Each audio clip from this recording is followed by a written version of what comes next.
Now, I know how much you love a surprise, Meaghan. And so this interview may have finished with me, but we're about to start an interview with you. And so, Meaghan, I am keeping the recording going right now because I've got some questions now for you. I feel like this is not fair. Oh, it doesn't matter. You obviously started refereeing at Knox in 2009, and you've worked your way through the program. You've done some really fantastic things, and you've reached some great milestones. Tell us a little bit about your journey at Knox, and I guess why you got into it, and where you're going to take it in the future. Me on the spot here. I absolutely have. So my story is a little bit funny. I actually started refereeing in my backyard. So we had a basketball ring in our backyard, and my two sisters and my stepbrother and stepsister would play, each night after school. And I wasn't a very good player, so I got a whistle from the $2 shop, and I thought that was pretty cool. And I actually refereed games in the backyard, and that was my first, I guess, want to start refereeing, which is a little bit lame, I know, but yeah, that's when my journey started. And I was 14 when I started with my twin sister Talia, and we went through the school together. And yeah, I guess that's where it all started, but it feels like forever ago now. I started in 2009, I think. You did start in 2009. Yes, I did. And so where to from here? Well, obviously, the advisor role that I've just taken is something that I'm really passionate about and really grateful to have been given that opportunity. So in terms of not my on-court stuff, but off-court, that's something that I'm really passionate and really excited about. So, about mentoring and teaching other people and supporting them through the ranks. In terms of my on-court, I'm still very motivated and very driven to push myself as far as I can go. WNBL has always been the ultimate long-term goal for me, so that's still something that I'm really focused on and passionate about. But as you said, I think even just getting back on court is something that I'm really eager to do. It feels like it's been a really long time since I've even reffed a league game, so whether it be NBL 1 or Big V. So I'm actually just really excited to get back on the court and get my fitness and stuff back up again. Fantastic. Now, I've got some questions for you from 3 of my little assistants. The very first person I've got for you is one of your best friends. So if you listen carefully, Maddie Gordon has a question for you. Hey Meaghan, I was just wondering what some of the biggest fears you had stepping onto the court of some of the biggest games of your career.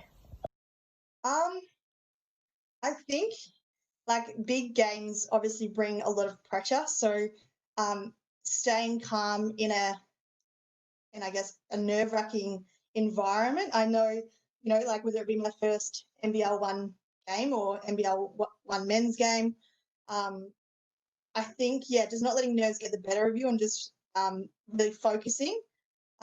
So making sure that I go through my routine, warm-ups and take a deep breath and just, I think with any tough situation though, it's you're quite quick to get out of that mindset. Like when you're in the moment and you actually start refereeing, everything sort of just calms down and you focus on the job that you've got ahead of you. But yeah, I think the biggest fear is just, making a mistake and then not being able to bring yourself back to keep going. But as I said, when you're put in a heated situation and a situation that is a lot of pressure, it's sort of like fight or flight, and you just got roll with it. Lovely. I do think that answers that. Sorry. No, I think it does. It's really interesting because some of the best officials have got great resilience, and working out whether or not you're going to sink or swim when you make the wrong call is one of the most challenging things to get yourself back from. So great answer.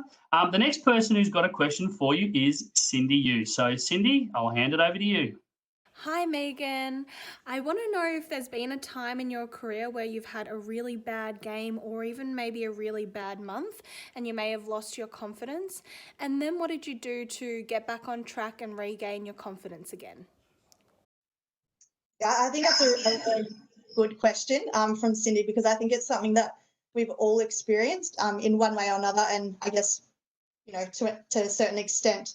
I know I've definitely had games where I've had, spectators that have been really, really animated and really aggressive, and or, it might be a coach or someone that's really giving you a hard time, and it is really hard to walk away from a game or a night like that where you feel like everyone was really full on, and it's hard to not take it personally, I guess. So I've definitely had moments like that where I've struggled not to take situations like that personally. But I think the way I coped with that is, you can over time, a day later you reflect on it and your emotions calm down. So you realize that, it isn't personal. They're probably making comments about you as a referee, not as a person. So I think that's the most important part to remember is, if you are in any heated situation and people are giving you a hard time, not to take it personally. I know that I at times it has made me lose motivation, but I think the important part is to find that balance between life and basketball. If you do feel like it's something that's, you becoming unmotivated, take a night off, or to go and do something social or something that you wouldn't usually do to find that motivation again. It's not something that happens often, but I think it is something important to have that balance between life and basketball as well. Lovely. And the final question in your interview, Meaghan, this one comes from Cameron Creed. Hey Meg, hope you're doing well during ISO. You're a legend, miss you heaps. Just one hard-hitting question for you. If your reffing career was to end today, would you have any regrets? That's actually a really hard question. Good, because I told them to ask you really hard questions. I don't think I would have any. Well, my only regret would be that my refereeing career was ended, because I feel like I want to go much further than right now. So that would be my regret is, I guess stopping when I don't feel like I'm ready to stop, and when I feel like I have a lot more to achieve and a lot more that I want to achieve. So I guess that's the biggest thing, yeah. Okay, no worries. Now, the next thing we're going to do, Meaghan, is I'm going to run through a series of questions, and I want you to give me the first thing that comes to your mind. All right? I'm gonna go through these questions as quick as I can. So give me the first answer that comes to your head. You ready? Yes, I think so. All right. Greatest achievement. NBL 1. Biggest disappointment. Oh, actually, can I change that? Advisor would be much better of an accomplishment. Sorry, what was that one? Well, that's the second thing that came to your mind.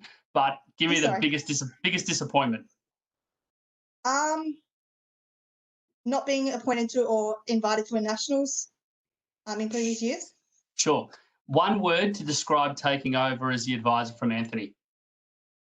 Grateful. Who's a better referee, Brad or Meaghan? Obviously me. Favourite venue to referee out in Australia? Geelong. You a block girl or a charge girl? Charge. Who's the best partner you've ever had on the floor? You. Who gives better cuddles, Brad or Boris? Boris. Overhead throw or underarm throw? Overhead. Barley with Brad or barley with all your friends? Friends. Pink whistle or black whistle? Black. 2PO or 3PO? 3PO. Brad with a beard or Brad without a beard? Without. Fantastic. Meaghan, is there anything you'd like to finish before this interview? Now, I do understand that I did send you all of the questions before this interview, and this one is going to come as a bit of a surprise to you. So, Meaghan, have you got any final words you'd like to say to the people who are watching this interview tonight? That was so nerve-wracking, and I'm sorry if that was bad, because I was so not prepared for that. But no, I hope everyone's well, and as DB said, I'm really excited to be back and see everyone when basketball returns. I think it's really important that we stay engaged socially. And yeah, I'm really excited to be back on the court, and I hope everyone else is well and safe. Fantastic. Thank you very much, and I look forward to seeing you back on the floor soon. Thank you. Oh my God. You're the worst.